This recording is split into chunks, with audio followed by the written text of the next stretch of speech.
நம்ம எல்லாரும் முருகரோட திருக்கல்யாணத்தை பார்த்துட்டு வந்திருக்கோம். ஆமாம் தானே?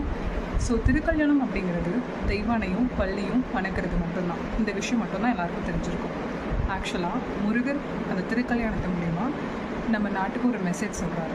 சரிங்களா? அது என்னென்னா, when knowledge and love unites, your life has become complete, which means ஞானத்தையும் அன்பையும் நீங்கள் பெற்றீங்க அப்படின்னா உங்கள் வாழ்க்கை முழுமை பெறுது அப்படின்னு அர்த்தம். ஸோ இந்த திருக்கல்யாணத்தில் ஏன் சொல்கிறாரு அப்படின்னா, தெய்வானை அப்படிங்கிறது ஞானத்துக்கு பெயர் போனவர், அன்பு அப்படிங்கிறது வள்ளியை குறிக்கும். இந்த இருவரும் இணைவது தான் திருக்கல்யாணம். ஸோ உங்கள் வாழ்க்கையில் ஞானத்தையும் அன்பையும் பெற்று நீங்கள் ஒன்று சேர்ந்து வாழ்ந்தீங்க அப்படின்னா உங்கள் வாழ்க்கை முழுமையடையுது அப்படிங்கிறத சொல்கிறதுக்காக தான் இந்த திருக்கல்யாணம் நடக்குது. ஸோ இது ரெண்டையும் பெற்று உங்கள் மனசில் திருக்கல்யாணம் நடக்கணும் அப்படிங்கிறது என்னுடைய விருப்பம். நன்றி நேயர்களே, நன்றி.